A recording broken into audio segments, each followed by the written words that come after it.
All right, guys, so since we don't have any questions, we're going to go ahead and start talking about the joys of effectively water and fluids. Make sure you got yourself muted. Cool. All right, so turns out most of your body actually happens to be water, okay? Now, obviously the size of your body is going to influence how much of you happens to be fluid. So in your average human, you're going to see about 4 to 5% of your total body fluid is literally in the plasma part of your blood. Now, depending on if you're male or female, so really we're typically looking at differences in lean body mass, that's really it. You're going to see about 11 to 15% of that is going to be an interstitial fluid, so it's literally fluid in between your cells. 35 to 40% of that is actually going to be inside of your cells. So you're talking about anywhere from 50 to 60% of you is straight up water. Now, obviously in this example, this is a guy with 18% body fat and a woman with 25% body fat, and the remainder is going to be made up of protein and minerals. So if you're going to look on over the table on the right, you can see how on a guy that weighs $154, you're going to see how effectively where most of the fluid in our body is inside of our cells. Then immediately around your cells, along with that interstitial fluid, and then our blood plasma. Now, the key is, and why we care about hydration, is the fluid literally has to move from one part of the body to the other. Now, let's say, because I've got my wonderful said protein shake that I'm going to be drinking in a few moments, whenever I first drink that fluid, where does that fluid go first?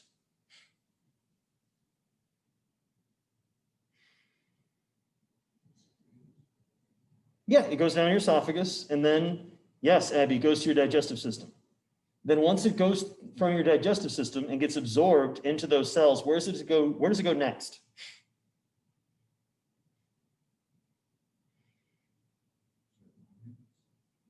It eventually is going to hopefully go to your organs and the cells where you need it, but where does it go first in between those two?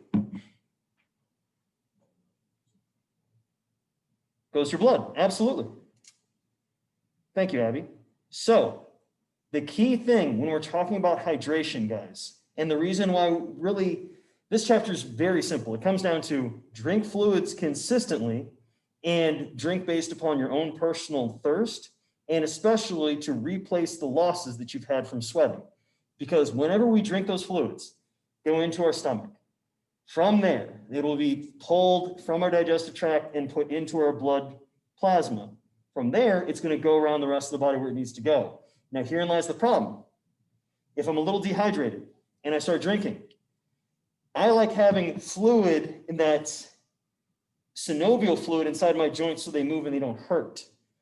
Now, if I'm already a little dehydrated and I'm in a position where I'm having to sweat, I am going to replenish that blood plasma level, but I'm going to be sweating it out before it can really help out those other tissues and rehydrate them. And every reaction in your body happens to occur in a solution of water. And our body, obviously, thanks to homeostasis and otherwise, is trying to keep those electrolyte levels in relatively tight confines. So if you don't have enough fluid in you, you can have a lot of issues in a short period of time. Does that make sense to you guys? Thank you. So we've talked about this before in exercise phys, so this is just a quick little reminder. Obviously, when you're exercising, you're literally producing more energy, and about 75% of that is just wasted as heat. So you literally are going to increase your body's temperature. Now we use radiation to give off heat. That's just literally, if you think about thermographic imaging, that's radiation. The day star radiates heat upon the planet every day. Then you've got conduction, and that's touching another object that's solid, where we're going to be exchanging heat. You have convection, which is going to be the air blowing over you. And then you have evaporation. And evaporation is going to be the major way that we're going to be able to get rid of excess heat during exercise, and that's going to be done via sweating. Now, when it comes to heat storage during exercise, you have to keep in mind your core temperature is where we're going to see a lot of that temperature increase. And obviously, it's going to be mostly literally through your torso. We want to try to get that heat out to the peripheral so we can give it off. So that way we're going to be able to bring down that core temperature, which is going to make us far more comfortable. Now, obviously the hotter the room we're in, along with the more humid the room we're in, the greater amount of fluid loss. So earlier we were working out in the lab, and literally the lab was 22 degrees Celsius, which I think puts it in like the mid 70s, and it was 55% humidity. So yes, this is not from taking a shower. This is from sweating it out while we were working out in there because of, once again, that amount of humidity and the temperature that we happen to be encountering. So we want to keep our body within certain ranges, and obviously the greater the temperature happens to be, the greater the amount of, thank you, the greater amount of fluid loss you're going to have.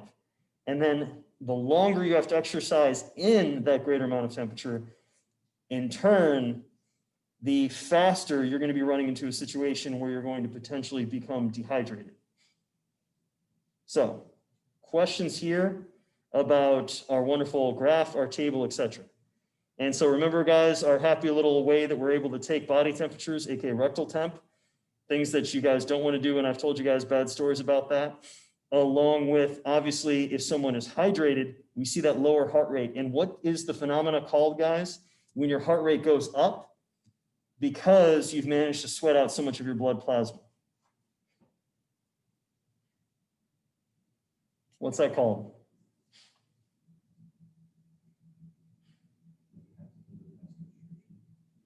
Think the worst film in the Fast and the Furious franchise. You shut your mouth. Cardiac drift. Thank you, Ian. Good job. Yes, as in Tokyo Drift. So, we're constantly trying to regulate our body temperature. And so remember, folks, thanks to exercise, thanks to the environmental gain, if we look at this table on the right, we're going to be increasing not just our skin temperature, but also our core temperature. This in turn is going to be sensed in those areas, and that signal is going to go to the hypothalamus, along with the effects on our blood pressure, our osmolarity, sodium to chloride ratios, and other hormones. Notice, e.g. estrogen, and the ladies in here, a lot of them are probably pretty aware of fluid changes are going to have thanks to water retention, depending on what part of your cycle you happen to be at, along with inflammatory cytokines, where you're going to have kind of localized swelling. This in turn is going to have effects on how much blood flow we have going to the skin, and then in turn, how much sweating is going to happen because of it. So this is how we're trying to bring our temperature down, because we obviously happen to be in hot environments. And remember, guys, in order to acclimate, you have to be exposed to that temperature that you're going to have to actually compete in frequently enough and with a long enough duration to cause those changes. And remember, the way the body adapts is you're going to sweat more, you're going to sweat earlier, and your sweat is going to be less concentrated, specifically with sodium and chloride. So you're not going to run out of electrolytes as quickly, but you obviously are going to be eliminating water at an even faster rate. So, any questions here as far as what's going on with the way that your body is trying to auto-regulate, or really, obviously it's thermoregulate, depending on exercising in warmer environments?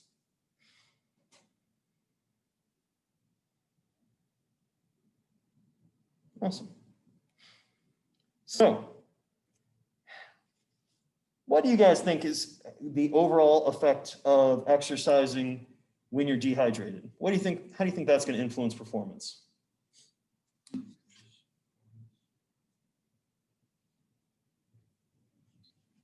If you're dehydrated, it's going to be, your performance is going to be negatively impacted.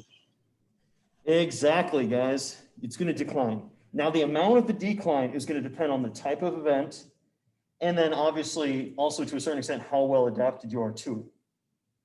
So certain things when it comes to, if you guys notice here, VO2 max, look at the reality of and this is going to be, if I remember correctly, we're looking at about 1, 2, 3, and 4%.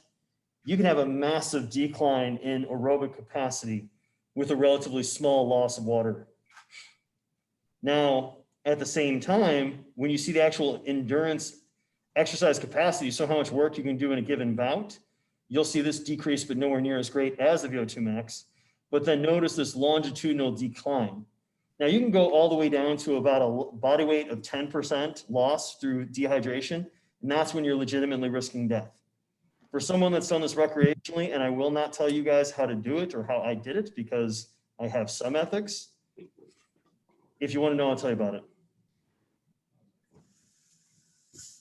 It was for making weight for competitions. Yeah. My PR is 18 pounds in 24 hours.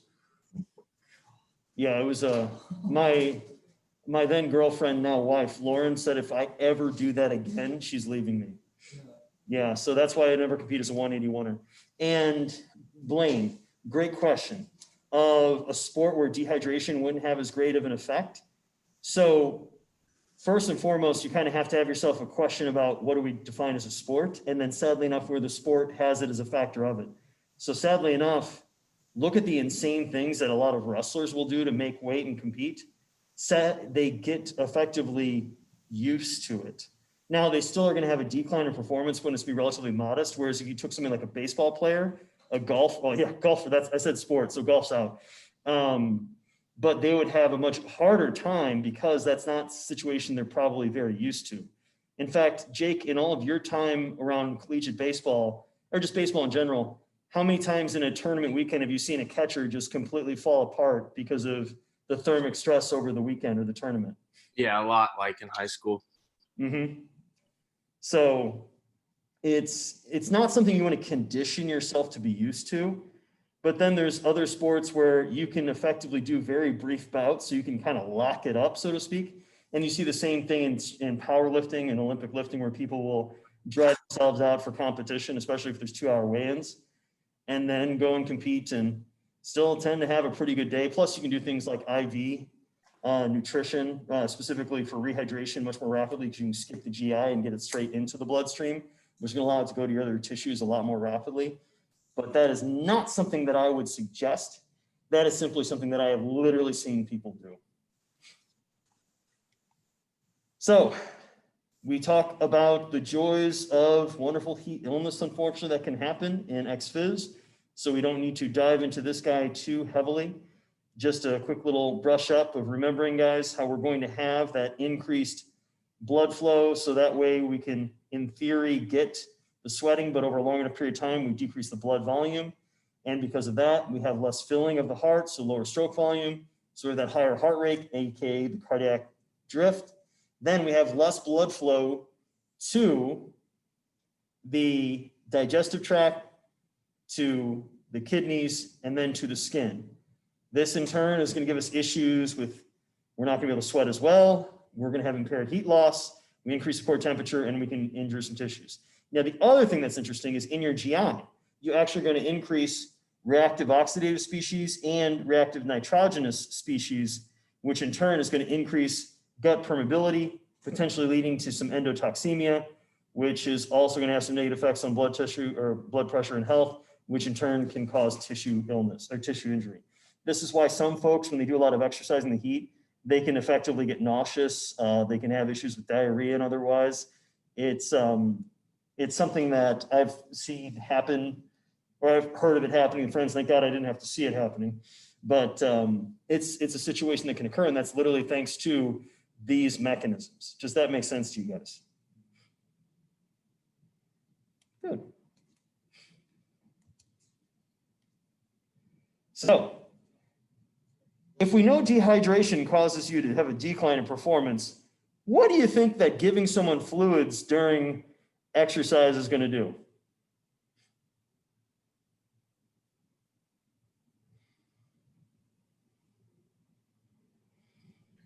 I mean, keep your performance. Or increase your performance. So let's start over here first with just giving people fluid while they're exercising. Notice, now this is exercise time, so this is a 2 fatigue, so you're going as far as you can, okay? If the individual is given just plain water or an isotonic or a hypertonic drink, you see how the average creeps up, that they literally were able to last longer. Now, when we come over here, notice this is time to complete the time trial. So in the bottom left figure, notice you want to go faster in this case. So the group that was given a large amount of fluid and carbohydrate free doing this time trial, notice how, guys, they were able to finish it faster than any other group. And then when looking at the difference between the changes in plasma volume from a hypotonic, so one that's not as electrolyte dense as the blood is, compared to hypertonic, which is more electrolyte dense, notice how they had a greater return after that initial drop in their blood plasma volume. And that in general, when individuals doing another fatigue with fluid to no fluid, go figure, giving them water compared to not giving them water was pretty useful. Now, that makes hopefully sense pretty well to you guys in that, yeah, if you give people fluids beforehand so you know they're topped off, or you give it to them while they're exercising, they're going to be able to last longer. But notice the fluid losses and intakes of athletes in the upper right. What's the major thing that you see as the overarching trend?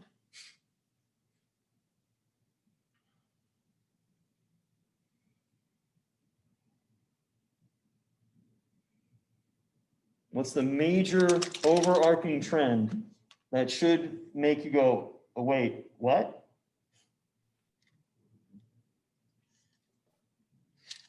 I guess the sweat loss, and then the fluid versus the fluid intake in. Yes.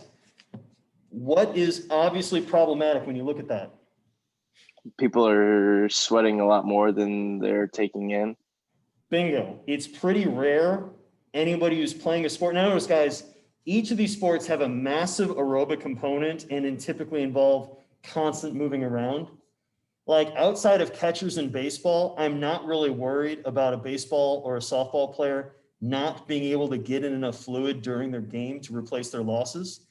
But if you're playing out there for the full 90 minutes of soccer, you're out there on that marathon, AK, for anywhere from 2 hours or just under 2 hours for the world record, to most people are taking 4 to 5 or 6 hours to do it. Notice that massive mismatch of they're sweating way more than they're replacing as they run through that race. So what does this tell you when it comes to fluids after people finish practices? Yes, they're important, and you need to make sure you replenish your losses. Now, what do you guys think is probably the simplest blue-collar way to figure out how much fluids you want to give an athlete after their workout to replenish their losses?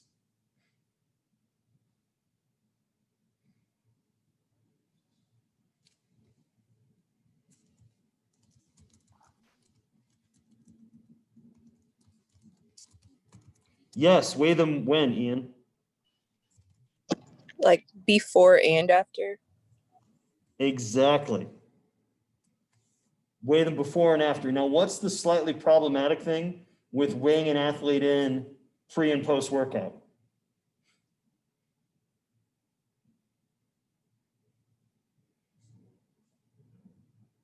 Say again? What's the major issue you're going to have with a lot of athletes weighing them pre-post practice?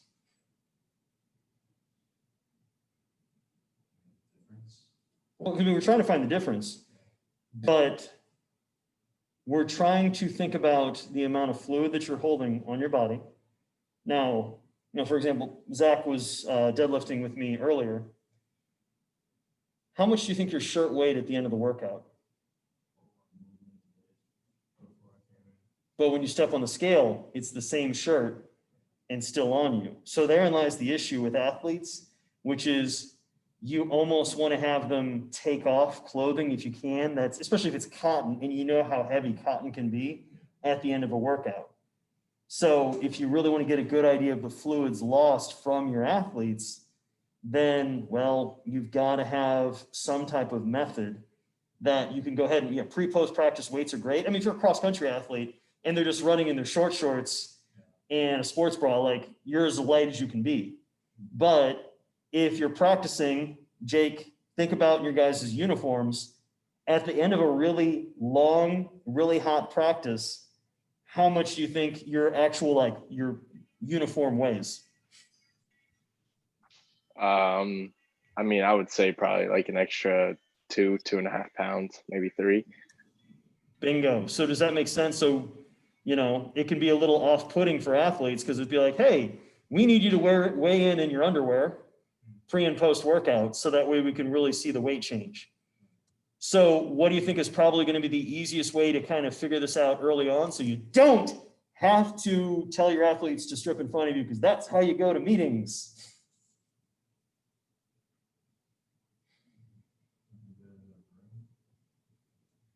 Yeah, A, give them their own room to do it so they can weigh themselves in and out so they see the number. So you never see it. That's absolutely a good way to do it. The other thing is throw your dirty, or your soaked clothes, throw them on the scale without you on there. So it's like, holy, like my t-shirt weighs 2 pounds now. Like whenever we did the 9/11 stair climb, Yehor, Dalton, and myself, at the end of it, I kid you not, my t-shirt and my workout shorts, they combined weighed almost 3 pounds, because that's how much I managed to sweat out into them. So if I would have weighed in weighing them or wearing them still, I'd be like, oh, you only lost 3 pounds of water weight. And it's like, no, I lost 6 pounds of water weight because 3 of them was just trapped in the clothing up against my body. So it's a bit gross, isn't it, guys? But that's going to give you better recommendations for, it's like, okay, this athlete lost this much water weight. Now we got to put it back on. Now, going the next step, okay? So you've got an athlete that's lost 4 pounds of water weight. How big is 4 pounds of water?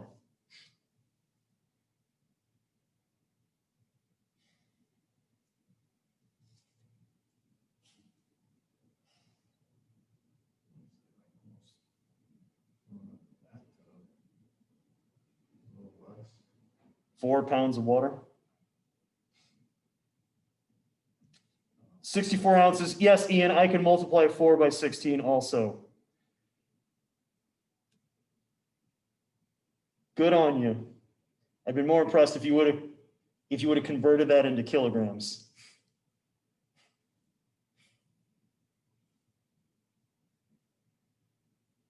Think, what would be the container you would fill to put in 4 pounds of water?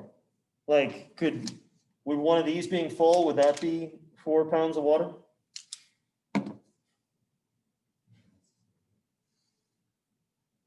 Thank you, Blaine. Half a gallon. 1 gallon of water is 8 pounds. So half a gallon is 4 pounds. Now that also is the equivalent of 2 quarts. So 1 quart of water is going to be 2 pounds. A cup is going to be, you know, and so on and so forth. Like you can break down the math here. Now, a cup's going to be 8 ounces. That's one of the best things I've seen, and it's a very simple thing. Aside from giving them like the full like gallon to drink, like here's your half gallon, just drink this over the next 2 to 3 hours. Like don't just try to pound it all at once, because then you're just gonna be right back in the bathroom. You're not gonna absorb it. Is they'll actually put tape lines on the bottle that they give the athlete, and the idea is you should have this much done by 10 o'clock, this much done by noon, this much done by 2, this much done by 4. So that way they're rationing it throughout the day and they're not trying to pound it all at once. It's a simple and relatively elegant solution that's going to work for nearly anybody. Questions there, guys? When you did the 18-hour or the 24-hour white cut, did you use water as meals? No, I didn't drink any water for that 24 hours. And I had 2 protein bars for just a little bit of food to maintain sanity.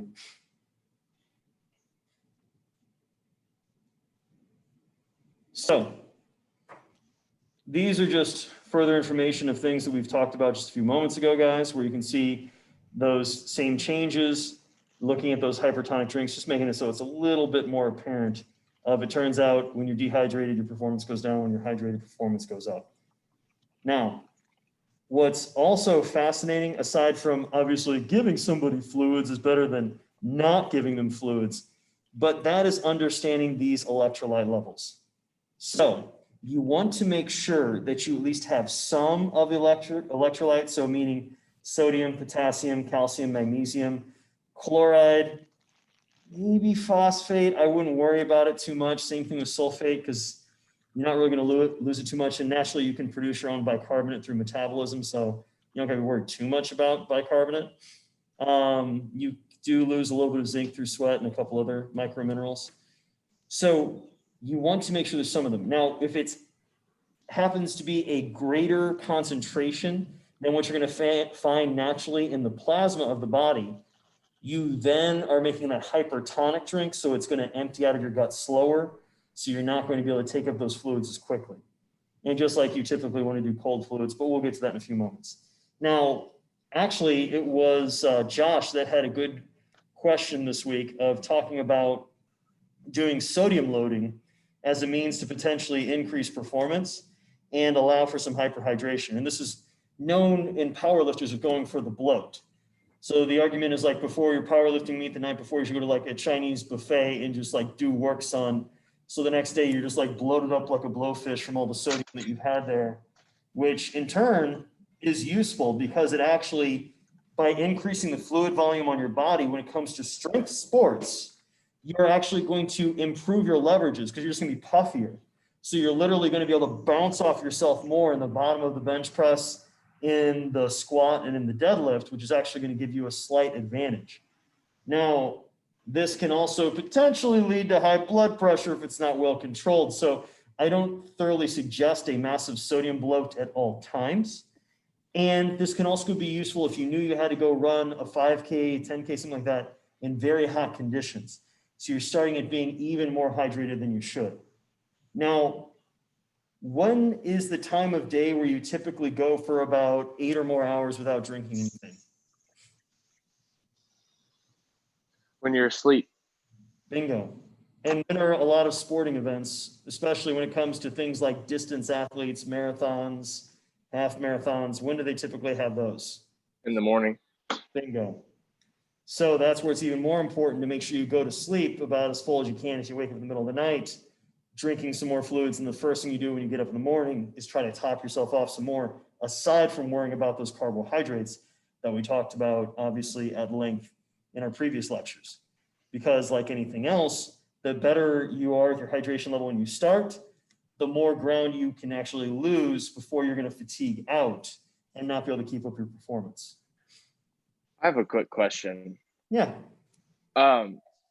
So I think I asked this in my quiz, but so like, what is a good rule of thumb for like mixing in a Gatorade or a Powerade or something like that? Because I mean, if you're just pounding water all day, you're going to the restroom a lot, so your those electrolytes aren't going to be there. So what's like a good rule of thumb? Okay, so, and that's a great question because there's no real easy good rule of thumb. As far as I'm concerned, you should try to get most of your electrolytes through your food, meaning there's salt, potassium, calcium, magnesium in the foods you're eating, and you're eating regularly enough along with drinking water that you're going to naturally maintain the electrolyte levels where they need to be. There is some arguments that I don't fully agree with, but some folks will say, like the folks that are doing like the gallon every single day, they're actually diluting themselves and causing themselves to eventually pee out more of their electrolytes, which in turn is going to cause more of a decline in performance and decreased recovery, because dehydration is a stressor on the body. Like you don't want to be dehydrated, specifically if you're trying to recover from exercise and you really want to improve in a certain area. If you just want to experience pain because that's fun, go for it. I'll be the first to admit that when you go hard in the dehydration for making weight for a competition, water will never taste as good ever in your entire life until you have forced yourself to lose over 10 pounds of water weight. Now, do not do that. Do not do that. If you are listening to this at home afterwards, do not do that. But whenever it's like, I don't like the taste of water, it's like, you have never been that thirsty. You know, it's like, I don't like vegetables. You have never starved. If you're hungry enough, you'll eat anything. If you're thirsty enough, you'll drink damn near anything.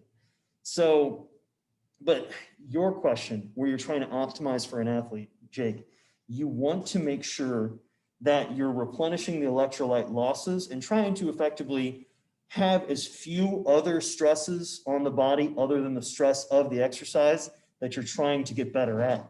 So in your case, using an electrolyte beverage that maybe has some carbohydrates during your training can be a useful modality as a ways to A, get in more calories, B, top off that glycogen, and C, making sure that your electrolyte levels are about as high as they can be. But then throughout the rest of the day, you're just paying for a product that's costing you money. And a real simple recipe that I do on occasion in the summer, it's called Meathead Lemonade. It's from Joe DeFranco. It's you put in either lemon or lime juice in like a big gallon of water, put a bunch of just straight up salt in there. You can go Himalayan sea salt if you want to be fancy. And then you put in a little bit of Splenda to taste. You just drink that throughout the day. It's got a little bit of carbohydrate in the lime or lemon juice. You've got some electrolytes in there, and obviously you got a lot of fluids, so you're going to stay hydrated. Boom, done. It depends on what I'm doing, but yeah, if it would, especially not this summer, but last summer, we found out that the AC unit for my office was broken. Oh no, it wasn't broken. The diverter, the sensor was broken. So the sensor kept saying that my office was 50 degrees. So I literally have a picture of the thermometer sitting on my desk, and the thermometer shows 89. Yeah, so like I literally borrowed my wife's long distance like running shorts, like her short shorts. And I was in there in a crop top in short shorts when I had to do work in the office. And Eric literally walks in, he's like, please tell me you're wearing shorts. I'm like, they are shorts, but when I stand up, you won't see them because of how long this t-shirt is.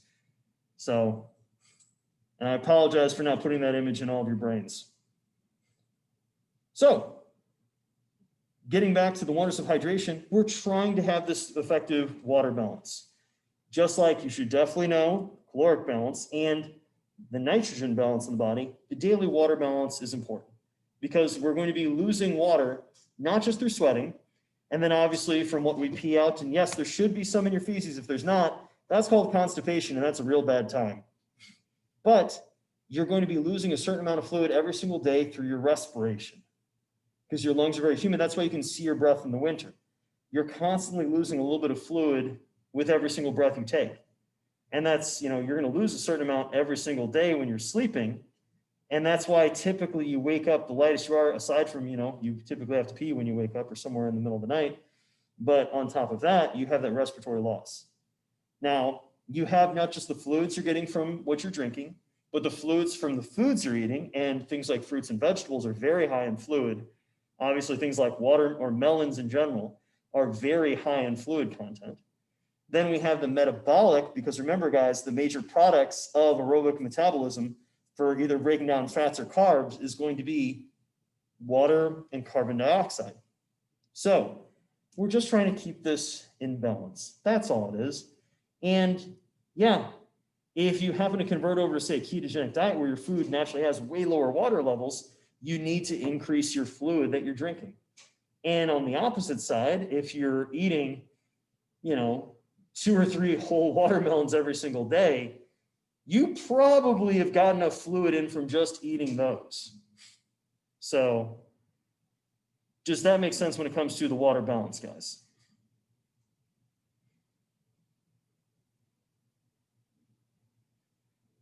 Now, when you look at the graph on the right, notice, guys, that osmolarity. And even though there is a greater amount of carbohydrate available altogether, the volume of fluid was lower. So in these longer time to exhaustion tests, and notice this is going to be a warm room, so we're talking about it's in the 80s, individuals, even though it's a lower carb amount, the greater amount of fluid allowed them to perform even further. Now, one thing to think about when it comes to these increased amount of fluid intake, guys, is notice the no drink group, the time to exhaustion, they still made it over an hour. So do you really need to worry that much about water intake if you're just going to go lift weights or you're going to go play pickup basketball for an hour with your buddies? Probably not, especially if you're just doing a good job of hydrating throughout the day. But If you're going to work with a high level athlete, if you've got to do long practices, you want to make sure that they're operating at the highest level. That's why you want to have water available and maybe even electrolyte beverages available. So they're going to be able to practice at a higher intensity, which in theory means they're going to be able to improve their skills more, which eventually means they should become a better athlete. Questions?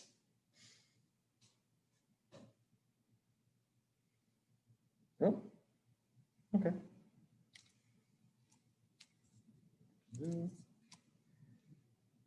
So, what are we going to do with fluid intake if you happen to be an athlete? Well, first, we're going to make sure you're well hydrated before you exercise. We're going to stay on top of it while you're exercising. We're not going to give you a drink that happens to be too calorically dense or too dense in certain electrolytes. After we get done, we want to have that good tabulation of that weight loss, or well, typically weight loss, and making sure you're drinking to replace it. And we want to make sure that we're giving them the fluids that are going to be most useful for them. So what does that mean? Effectively, when we're talking about our fluid consumption after exercise with our athletes, we want to make sure that we're giving them something that they're going to enjoy drinking. And this is where sometimes you got to play meek to the weak. It's like, well, I don't like water. Like, okay, here's Gatorade, just drink it. I don't care. Because they're athletes. Do athletes make good decisions all the time? No, they don't. Given the amount of football players I report on a daily basis for not wearing a mask correctly inside this building, no. Most of them are good kids. Most of them wear their mask correctly. But when you got 50 plus of them, it's easy to find a number that don't. Go ahead, Cam. You can jump on the train. Yeah. It's like arguing with small children. Yep. Indeed. And so you just got to give them what you know they're going to drink. You want to know the worst thing about it? Those little thin neck wraps that they have that they call their masks, those are not really all that effective. So, well, I mean, they're obviously so difficult that they can't wear them because they're just too hard for them to breathe through. most of them just walk around without them on and just think that it's perfectly fine. But well, the bad thing is they show a lack of physical conditioning because notice a lot of them have to have their nostrils open, which is fine if they're mouth breathers. But if you're a mouth breather, what's fascinating is that's actually a less efficient way to breathe, and it typically shows a lack of physical conditioning. If you see an athlete breathing through their mouth, what's your first thought of like their level of physical fitness and their preparedness? not very good. Yeah, it's like, oh, they're already out of breath. Like, I mean, I see these kids taking the elevator, the second floor. Most of them come get water after they get done with stretches. Oh boy. Now, Stretches and dynamic like movements like high knees and jogs and stuff like that, which I mean, but still you don't really need water after that, but okay. hey, I will avoid any more dogpiling because it's too easy. Allowing me to unleash some vitriol, and I appreciate the fact that I'm observing the same thing that other people are. Yeah. So, Jake, what time, and Sam, when are your early morning workouts these days? We don't have it, but softball's at 6. I mean, Sam's here. She can speak for herself. You don't have to mansplain, Jake. Sorry. We're at 6 a.m. Oh, thank you, Sam. I appreciate you being able to speak for yourself. No, I'm kidding. Okay, so Thanks, Jake. now, Sam, what time do you really get up for 6 a.m. practice? 5:20. Okay. No, so let's say Sam gets out of bed and she literally has a water glass right next to her. She drinks that water. At 5:40, where's that water she just drank? In her body, so to speak. Probably on its way through her kidneys and into her bladder. Hopefully not that fast and she wasn't that hydrated. So at about 20 minutes, most of it or a lot of it's still in her digestive tract. Some of that is going through her interstitial cells. So at 6 o'clock when she starts lifting weights, hopefully some of it, maybe most of it, is actually in her bloodstream. But it's probably not inside of her joints. It's probably not inside of her discs, which hopefully were rehydrating anyways since she was laying down sleeping that night, but it's not inside of her muscles. So she might be of her normal body weight because that water is in her plasma, it's in her GI, but it's not in the tissues we worry about. Does that make sense? Now, that's not a fault of Sam, because I wouldn't want her to set an alarm for 4 o'clock in the morning to, pound down some water, go back to sleep, get up again at 5, and then drink again, because now we've taken away from her recovery. She had to wake up in the middle of the night. Instead, this is more of a situation where we just have to understand, there's the perfect world and then there's Earth, and that's what we live on. So we want to make sure that our athletes are drinking water throughout the day, irregardless of practice, and that they're definitely trying to make sure that they're drinking a large enough bolus to at least get them back to the weight they were, obviously, before they were, or get them back to the weight they were before the previous practice. So if you were 200 pounds before practice, you're 195 at the end. The next day you've got practice, we'd like to see you back at 200 pounds. You got 24 hours, that's an extra 5 pounds of water you've got to split up on top of your other food and water choices. It's pretty manageable, but you still want to make sure they've got access to water throughout. And yes, if they want water during stretches. The other thing is, quite frequently, that's just a delaying tactic, because every time you take a water break, that's also time that you don't have to be practicing. So I can respect athletes using stalling tactics. It's like students asking me questions because they don't want to start the exam yet. It's okay, it happens. You do what you do to cope, and that's okay. And so same thing with the composition of sports drinks. I'm sure some of you guys, how many of you guys got real bad cotton mouth from trying some type of Gatorade and you're like, this sucks. Like, I wouldn't want to try to drink this and play a sport because I'm just like, have a sandpaper tongue for the next 20 minutes. I usually don't get that, but I get where, like, this is gonna be gross, but where your spit is like sticky.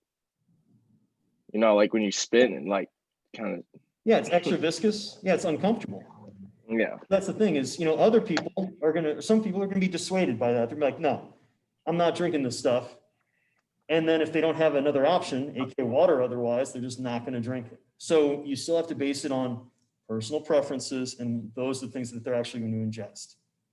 And obviously with rehydration and exercise, you want to start that pretty much immediately.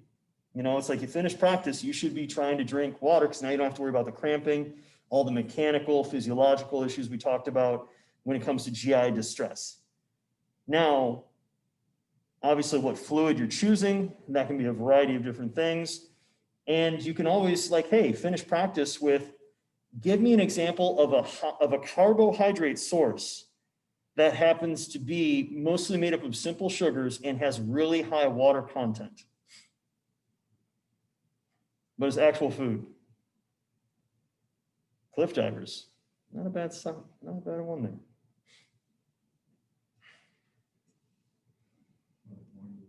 Yeah, think oranges. Exactly, Blaine, think fruit. That's the thing, hey, you finish your practice, here's an orange or two to eat. There's your simple carbohydrate. There's some water in there. So that way you're hitting that hydration while you're also hitting that carbohydrate. It's don't get me wrong. If every single time I finish my workout, somebody there was there to offer me beef jerky or deer jerky, feel free. You can bribe me any day you guys want. That sounds awesome. Yeah, that's giving me some electrolytes and some protein, but that's not giving me any water whatsoever. So when you're working with your athletes, you can just try to make options like fruit available to them post-workout. Easy way to get some carbohydrates in, along with some electrolytes and some other positive nutrients. Does that make sense to you guys? I'm thinking about rehydration not being strictly about the fluids, but also being involved with, obviously, the food choices. Now, obviously, we've got our Gatorades, you've got your protein shakes, you've got your stolen lactation of other animals treated with chocolate syrup, aka chocolate milk. You've got a lot of different options that you can give an athlete post-workout that's going to help with recovery and making sure that they're being rehydrated. And it still comes down to personal choice. I literally, my cousin, one of his favorite post-workout rehydration that, not so much him, but a number of his teammates would use for cross-country, is they would drink flat soda. Yeah. Uncarbonated flat like Coke. Because, there's carbs, there's a little bit of sodium. That was what they're doing. Now, was it smart? No, it's not optimal, but I mean, shoot.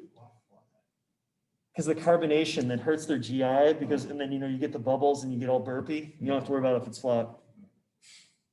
Yeah. Hey, I try not to yuck other people's yum. There are people that do things that I do not understand.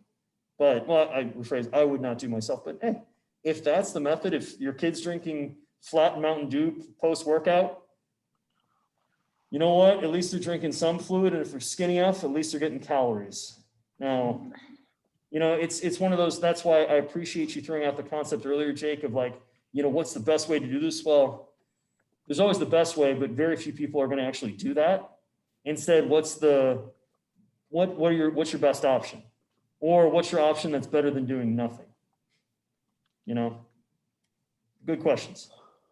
So when it comes to giving them fluids after exercises, obviously if they happen to have a greater amount of carbohydrates, you're not going to get that replenishment as quickly after exercise as far as the plasma volume, bring it back up. Whereas notice that's at 4%. When you were at 0, 1, or 2, they're all pretty close to the same level. You know, the initial burst was the best for the obviously 0%, but after about 6 hours, you were really having only, you know, the 0 and 1 was higher, 2 wasn't as high as the 4, but there's still some variability there. And then same thing whenever it comes to drinking essentially sodium concentration and looking at its effects on fluid balance, when you happen to be giving individuals a slightly effectively kind of higher amount of just fluid, they in turn pull back their levels a lot faster. So any questions about any of this? I probably should have asked this earlier, but so what kind of effect does caffeine have on hydration? Because I've always heard it'll dehydrate you pretty quick. No, it doesn't. If it dehydrated you pretty quick, Eric Fuchs would be a potato chip. That guy gets in enough caffeine to kill small animals every single day. He's my boss. He's a great guy, but he does a lot of caffeine. Caffeine is a mild diuretic, meaning it does cause you to pee a little bit more water than you would. Other good, obvious mild diuretics. Actually, the bigger mild diuretic that you guys encounter on a frequent basis, and I'm using that as kind of a global statement, and it could definitely not bear, but it probably does to some of your peers, which is drinking. Alcohol is a diuretic, and it also causes you to lose a lot of electrolytes. That's part of the mechanism for hangovers, along with what's known as cogners, which are some of the things that give hard alcohols and things like that their flavor, but your body does not break down very well. Yeah, so that's why you pee clear after you drink. Quite frequently, yeah, because it's throwing off your aldosterone levels. Yeah. So for a lot of you guys, yeah, exactly, Emily. You'd have to do a whole lot of caffeine to get dehydrated. I mean, it does have a little bit of effect, and also it depends on how naive you are. Like if you've never really have coffee, then you might find, if anything, the funnier thing with caffeine, specifically for people who are doing like, you know, stronger coffee, it can have a little bit of a slightly laxative effect. So, you know, I know there's a number of people that they have their morning cup of coffee, then they have their morning constitutional. And that's okay. You know, it's like anything else. You got to think about how does your own body respond and, you know, what works for you. But caffeine's also fascinating because there's genetic components to responses. That's why you have some people that are caffeine sensitive, some people that are caffeine insensitive. Like, how many of you guys have got that friend that can effectively, you know, be drinking coffee with you at 10 o'clock at night and literally could fall asleep at 10:05? And then other people, exactly.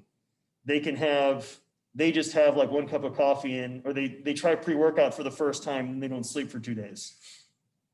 So there's some mechanisms there. And that's why it comes down to figuring out what the average is in the science, but then at the same time, figuring out what the individual does in the science.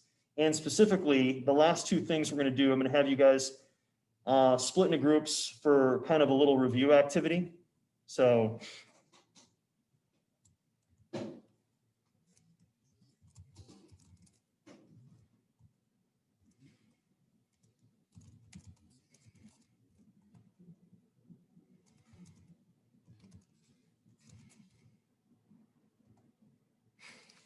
I'm just gonna go 3, because that'll be solid there. But one thing to always keep in mind when you're working with anyone, guys, is you need to keep in and understand individual response, okay? So we're gonna say that each of these lines is going to be an individual's response to a supplement. And they're supposed to be straight, but I'm drawing with my right hand and my sister is the artist, okay?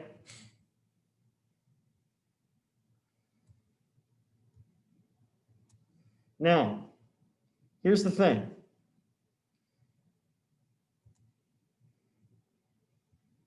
The overall effect of taking the supplement is a net gain, okay? You guys can all see that. Now, here's the thing though. Notice this is based upon the average of everybody that we have here, okay? We use statistics so we can try to figure out obviously what the normal response is, what the average response happens to be. Now, every average also has a standard deviation. So looking at this very poorly drawn graph of the supplement that everyone somehow starts at the same point, but then after taking it, they all move in a general trend. But if we're looking at it on a case-by-case basis, what's some important things to understand and see here?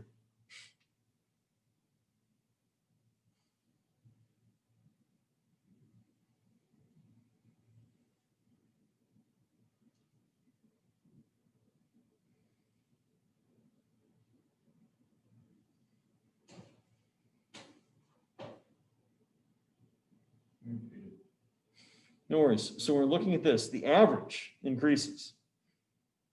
But notice I drew 1, 2, 3, 4, 5, 6, 7, 8, 9, 10 individual lines. Then I put the arrow for being kind of like where the average is effectively sitting here. What is a big key to keep in mind when we're looking at these overall responses? And this is an important thing when you're just reading science in general, guys.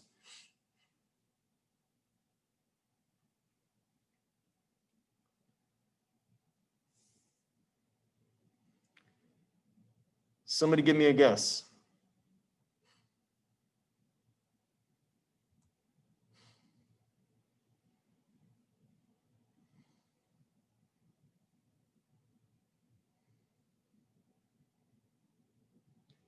Bingo plane.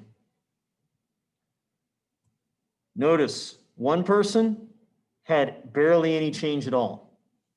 That's a person that you would refer to as a non-responder. Whatever you did in this hypothetical example, they got nothing out of it. And what's even worse is notice one person actually got worse from that intervention. Now, the funny thing is, this happens in science. You will try and give somebody a supplement and you give it to 30 people. 29 of them get better, but one of them still got worse. Now, overall, I'd still try that supplement if on average people got better, especially how big of a difference they made. But if it was like 29 people got better and one of them died from it, it would be like, no, we're good, I'm cool, we're good, I don't need that in my life, we're fine. But that's what you have to keep in mind with yourself, with your patients, with your clients, whatever else, is just because most people get this effect doesn't mean that you or they will. And some people actually get way more out of it than what you'd expect, just like some people get less out of it. So you have to keep in mind individual response.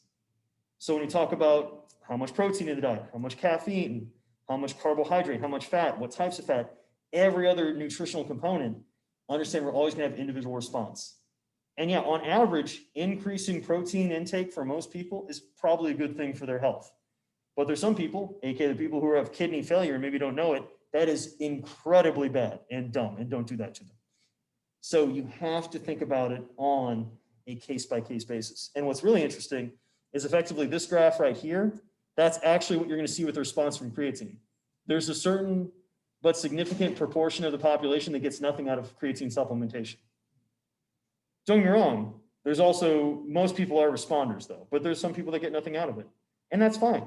So they don't need to use creatine. They don't need to be trying to supplement that because It's not worth their time, energy, or money. Any questions, comments, concerns before we're going to effectively have you guys start on your review?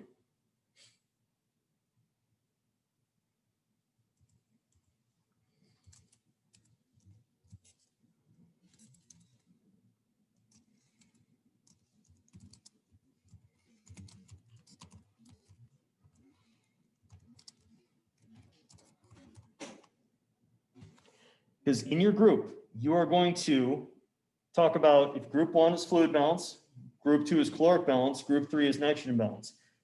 What it is, okay? Like, what does that even mean? What all goes into it? So all the things that go into it, and then all the things effectively coming out of it. Why, what are all the components there? And then why we should care, okay? It's 6:58. I'm gonna give you guys till about 7:08, and then we're gonna talk about it, and then we're gonna review for about anything you guys want for the exam. Questions, comments, concerns before we start sending you guys into those breakout rooms? I will copy and paste that into the chat.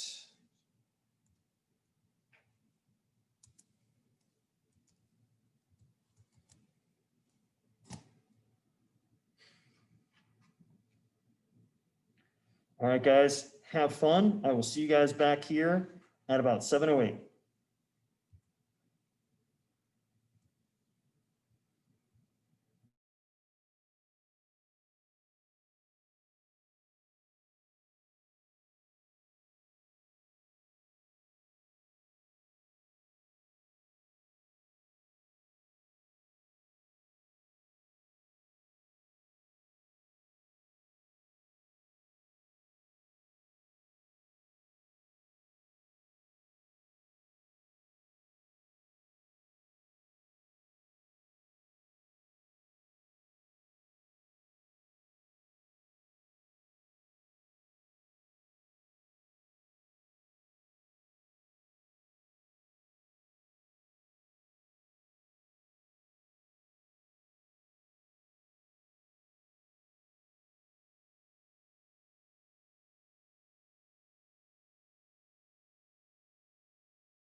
All right, guys, welcome back. When you're ready, you could either talk us through it or you can throw up in the chat what you came up with. Would you like me to do both or just? I'll just put it in the chat.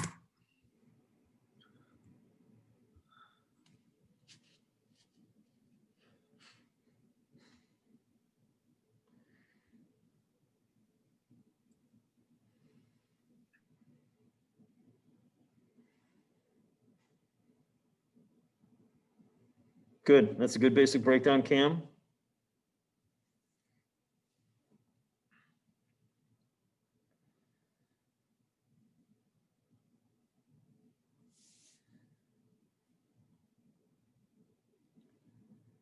And that's a good job, Abby's group also. Now, there is another way to lose fluids, and we're going to talk about it because this is just fun things to know in case you ever get into a really bad situation. So what's the other way that you can lose a lot of fluids?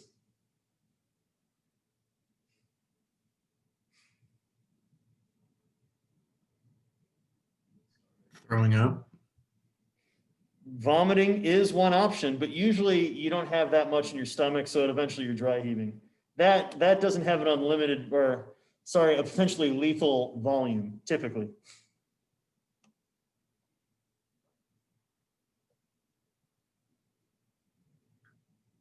Yes, Ian, good job. Losing blood.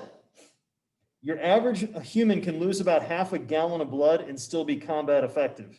You don't want to lose half a gallon of blood, but that's a lot of fluid on the floor. So actually in some police trainings, they'll actually take and pour half a gallon of like strawberry milk on the ground and like, look at how big of a puddle that makes. That's how much could come out of you and you can still get up and do something. So it's like, just because you're bleeding profusely, you're not dead yet, you're still there.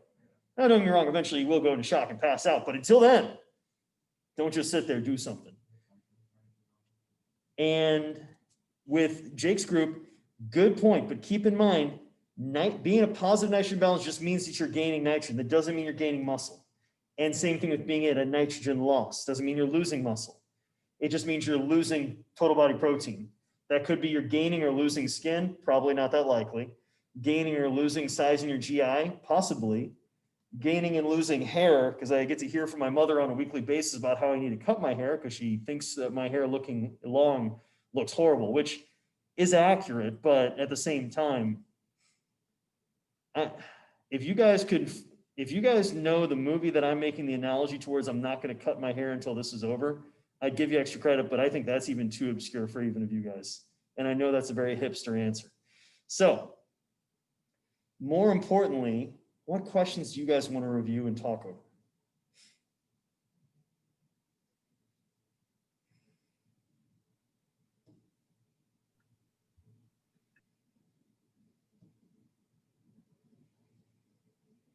Anything you guys want to review on for the exam, which is going to be cumulative, hence why we still need to worry about caloric balance.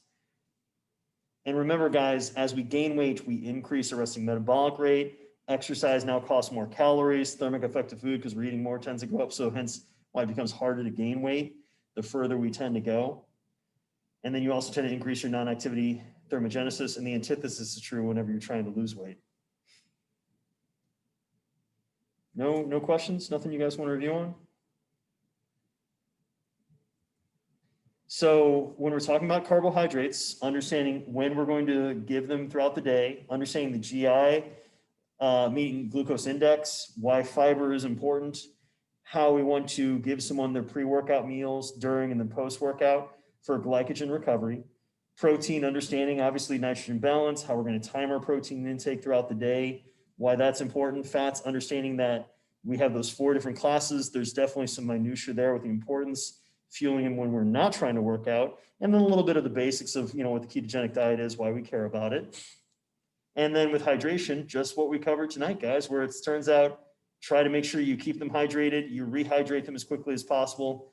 It's nearly impossible to have them have no fluid loss in the end of training, but doing our best to make sure that we're going to keep those levels up, and then understanding all the things that go into fluid balance, caloric balance, and nitrogen balance. What are the different fluid requirements in the body? Just the digestive system and Okay, so the different fluid compartments, we've got our intracellular, so that's the amount inside of our cell, okay? Then we have our interstitial fluid, and that's the fluid that's literally slightly between your cells that they kind of slide on. In other words, that's why your skin slides, there's fluid underneath there. Then you have your blood, so you've got your kind of your fully extracellular fluid. And that's not just your blood, that's your lymph, that's your spinal fluid, that's your synovial fluid, and that's going to be whatever's in your digestive tract.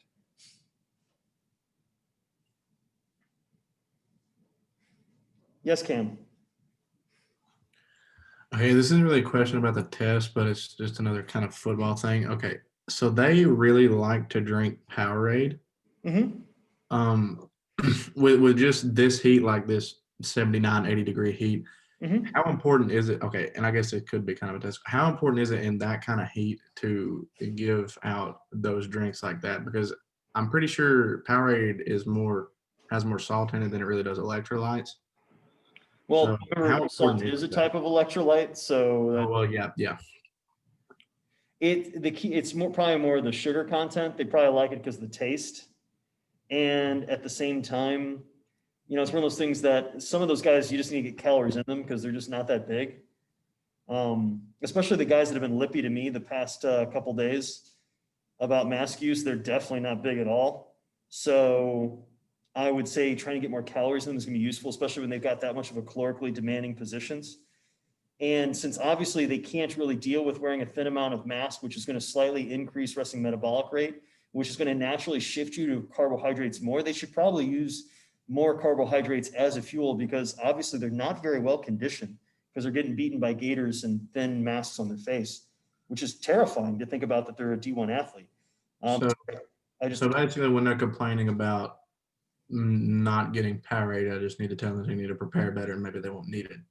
No, but at the same time, you really are trying to optimize every athlete. If we're really trying to be an athlete, you want to remove as many stressors as possible. So the only thing you got to do is be better. That's why I understand their lack of really trying to do anything about fixing mask adherence because they need to play games. Let's just call a spade a spade. And so if they don't have to have anyone telling them about, wearing a mask, that's energy that can instead go towards hopefully learning how to play football better and win. And guys, that's not sent to be mean. That's the truth. Because guys, we only have so much bandwidth. We can only recover from so much stress. And so if you can give them those fluids so they don't have another stressor of, I didn't get the fluid I wanted. And yes, it does remind you on occasion of taking care of an infant, but you are genuinely decreasing the stress on that athlete so they'll recover fast. Think of it this way, guys. And I don't mean this, I'm meaning this sincerely in the sense of trying to optimize an athlete, okay? For, those of you guys that obviously have competed on a high level, if every day you woke up in the most comfortable bed, with the most comfortable sheets, in the most comfortable room you've ever been in, to the smell of whatever foods that you really like, that are really good for you, already made, your clothes laid out for you. All you have to do is put on your clothes and your breakfast is there. You don't even need to cut your steak if you don't want to. It's already done for you. Then you go and someone drives you in a comfortable vehicle to your practice. You do that practice. You then get to go and take a shower in great facilities. You then get a massage followed by maybe a nap and your post-workout meal, which is also something you enjoy. And then you get to eventually have lunch. You can relax. You can play on your phone. You can play video games. You can do whatever you want. In this world, there might be, individuals of a certain profession that is sometimes denigrated, but is a form of work. And I don't think we should ever denigrate sex workers. Now you understand what I'm saying there. And then you go and you do your second workout. Once again, take a shower, relax, get a massage, have dinner made for you, get to relax, and then go to sleep whenever you want. And you can get up whenever you want. How could you not recover from those 2 training sessions? Because there's nothing else stressing out in your life. You don't have a job you need to worry about. You don't have any relationships you need to worry about. You don't have any school stress you need to worry about. You just have those things you have to recover from. So in all seriousness, if you're really trying to be the best athlete you can be, you want to have so few stressors that the only stressors are your training. And your training is really stressful. Like it is tearing you to pieces because that's the only thing you have to recover from. So not to pick on people here, and if you don't feel comfortable answering, let me know. Actually, I'm going to quit recording so I don't put this online.